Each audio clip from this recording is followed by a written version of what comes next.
Bismillahirrahmanirrahim. Assalamualaikum warahmatullahi wabarakatuh. Yang saya hormati Bapak Roni Arpinto selaku dosen pengampu manajemen strategis, dan yang saya banggakan teman-teman manajemen UNU Surakarta. Di sini kami dari kelompok 11 ingin mempresentasikan strategi kooperatif yang beranggotakan satu, saya Alwi Hartono, yang kedua Aza Askia Zahran, yang ketiga Marita Nur Saputi. Lanjut ke materi yang pertama, pengertian joint venture. Secara sederhana, joint venture adalah usaha bisnis yang dilakukan oleh dua entitas bisnis atau lebih untuk periode waktu tertentu. Joint venture adalah suatu perusahaan yang didirikan oleh dua atau lebih entitas bisnis untuk menyelenggarakan bisnis bersama dalam jangka waktu tertentu. Adapun dua perusahaan tersebut adalah perusahaan yang berasal dari dalam negeri dengan perusahaan dari luar negeri. Mengacu pada Undang-Undang Nomor 25 Tahun 2007, joint venture ini dapat dikategorikan sebagai bentuk kegiatan penanaman modal asing.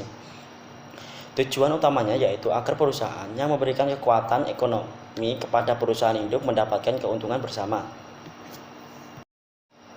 Jenis joint venture dibagi menjadi dua. Yang pertama domestik atau lokal atau negara itu sendiri.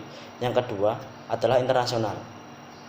Bidang-bidang industri joint venture adalah: yang pertama meliputi tentang pelabuhan, yang kedua produksi transmisi dan distribusi tenaga listrik untuk umum, yang ketiga telekomunikasi, yang keempat pelayanan, yang kelima penerbangan, yang keenam air minum, yang ketujuh kereta api umum, yang kedelapan pembangkit tenaga atom, yang ke-9 media massa, dan lain-lain.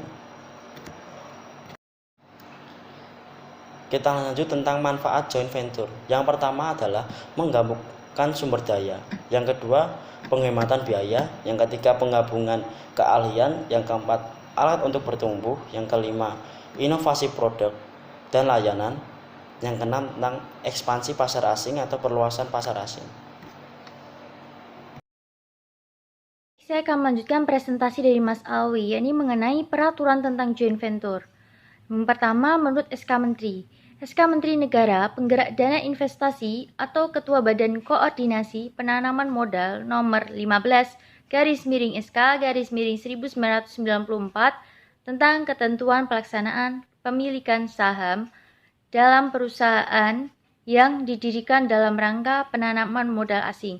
Kemudian menurut UU, terdapat dalam UU Nomor 1 Tahun 1967 Pasal 23 tentang penanaman modal asing.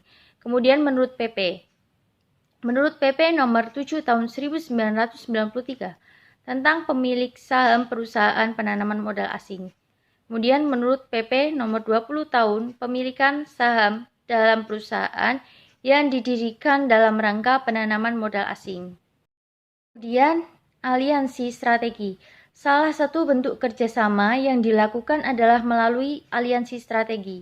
Kerjasama dalam bentuk aliansi akan membawa banyak manfaat bagi perusahaan.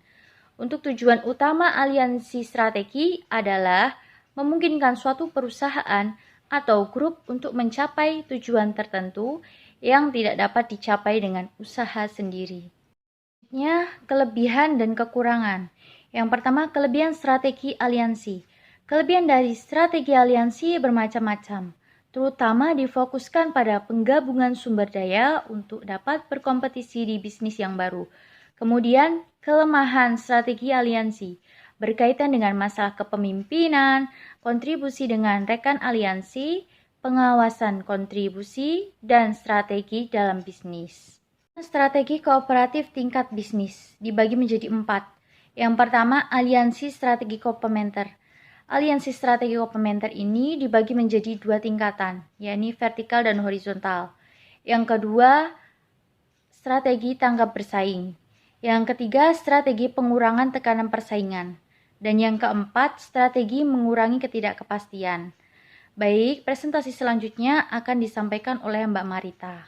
Baik, saya akan melanjutkan presentasi dari Mbak Eza, yaitu strategi kooperatif tingkat korporasi. Yang pertama, aliansi strategi diversifikasi, yang kedua aliansi strategi sinergistik, yang ketiga franchising. Untuk materi selanjutnya yaitu merger. Istilah merger berasal dari kata merge yang berarti menggabungkan atau memfusikan. Istilah lain yang sering dipakai dalam literatur manajemen adalah kombinasi bisnis atau business combination, yaitu suatu transaksi yang berkaitan dengan kombinasi atau penggabungan badan usaha antara satu perusahaan dengan perusahaan lainnya. Materi selanjutnya yaitu tipe-tipe merger. Yang pertama merger horizontal, yang kedua merger vertikal, yang ketiga merger konglomerat, yang keempat merger pasar, merger ekstensi pasar, yang kelima merger ekstensi produk. Materi selanjutnya yaitu kelebihan dan kekurangan merger. Untuk kelebihannya, pengambilan alihan melalui merger lebih sederhana dan lebih murah dibandingkan pengambilan alihan yang lain. Untuk kekurangannya yaitu harus ada persetujuan dari para pemegang saham masing-masing perusahaan, sedangkan untuk mendapatkan persetujuan tersebut diperlukan waktu yang lama. Sekian presentasi dari kelompok kami, kurang lebihnya mohon maaf. Wassalamualaikum warahmatullahi wabarakatuh.